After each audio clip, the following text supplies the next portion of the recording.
जय श्री कृष्णा दोस्तों, मैं केशव आपका एक और नई वीडियो में स्वागत करता हूं।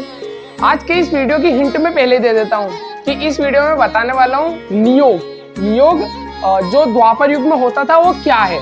अगर आपको नहीं पता तो इस वीडियो में आगे बने रहें। और मैं मेरे सभी सब्सक्राइबर को धन्यवाद देना चाहता हूँ कि उन्होंने मेरे 5000 व्यूज कंप्लीट करा दिए हैं बस कुछ ही दिन में।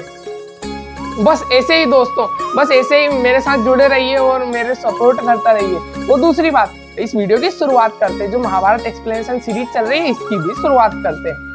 दोस्तों, जब किसी राजा का कोई पुत्र हो और अगर वह राजा और वह पुत्र दोनों की मृत्यु हो जाती है तो उस वंश में कोई भी पुरुष नहीं रहता जो उस राज्य को संभाले, या फिर उस वंश में कोई ऐसा व्यक्ति रहता है जो राज्य को नहीं संभाल रहा हो लेकिन वह उस राज परिवार का हिस्सा है। तो नियोग प्रक्रिया वह प्रक्रिया होती है जब कोई राजा अपनी संतान या खुद स्वयं मृत्यु को प्राप्त हो जाता है तो उसके रिश्तेदार या उसके परिवारजन जब किसी स्त्री के साथ अपने एक बच्चा देते हैं और उस राज्य का वंश आगे बढ़ाते हैं तो उसे ही नियोग कहते हैं। अब तो आप सोच रहे होंगे मैंने ये क्यों बताया।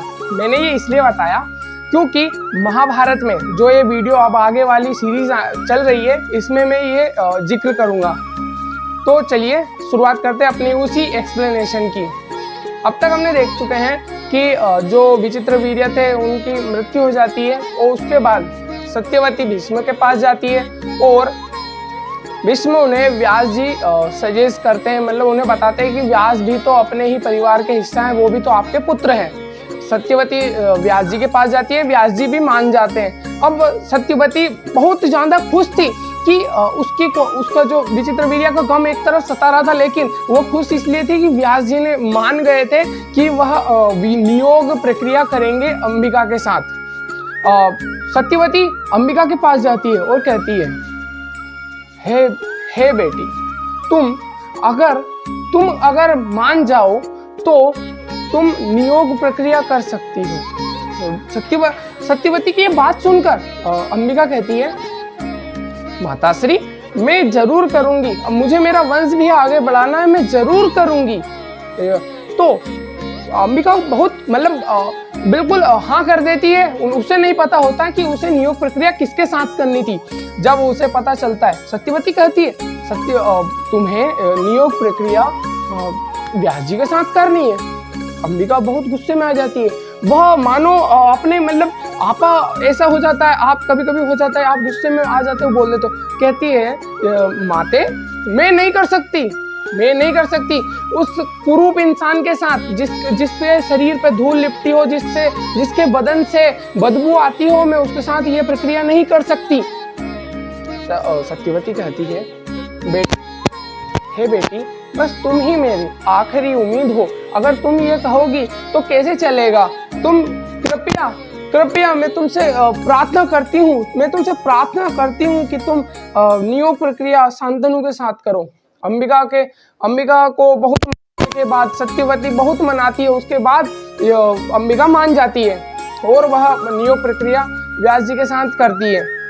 व्यास जी कहते हैं, दूसरे दिन व्यास जी कहते हैं, माते आपको पुत्र होगा। मैं कह देता हूँ, ये भविष्यवाणी है कि आपको पुत्र होगा, परंतु वह पुत्र जन्मांध होगा। सत्यवती कहती है, ऐसा क्यों।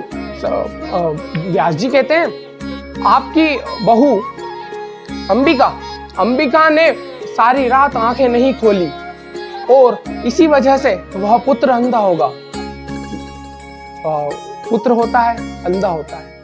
सत्यवती सोचती है, अंबिका को एक पुत्र हुआ जो अंधा है, अगर मैं अंबालिका को भेजूं तो शायद कुछ हो जाए और वह पुत्र अच्छा हो। अंबालिका के पास जाती है और नियोग प्रक्रिया की जैसे उसने अंबिका के साथ का सेम सत्यवती के साथ भी कहने लगती है।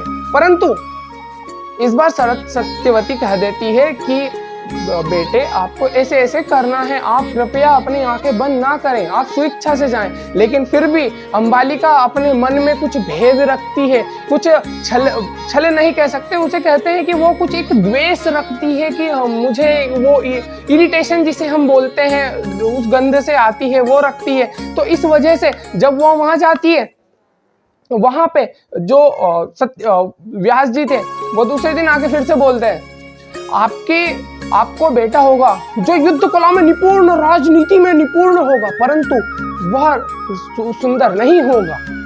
यह बात सुनकर सत्यवती फिर से खामोश, और इसी के साथ आज की वीडियो के एंड करता हूँ। लेकिन अभी एक और पार्ट इसी कहानी का बचा हुआ है, नियोग प्रक्रिया का, वो मैं अगले वीडियो में बताऊंगा। अगर आपको ये वीडियो अच्छी लग रही है तो इसे लाइक करिए।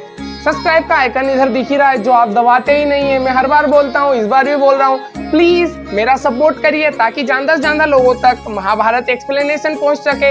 ये प्रक्रिया क्या थी, नियोग आपको पता नहीं था, मैंने बताया। अगर आपको नहीं पता था तो अपने दोस्तों को बताइए जिनको पता नहीं है। और आज के इस वीडियो में यहीं तक, अगले वीडियो में मिलूंगा और भी एक्साइटमेंट के साथ और भी मोटिवेशन के साथ।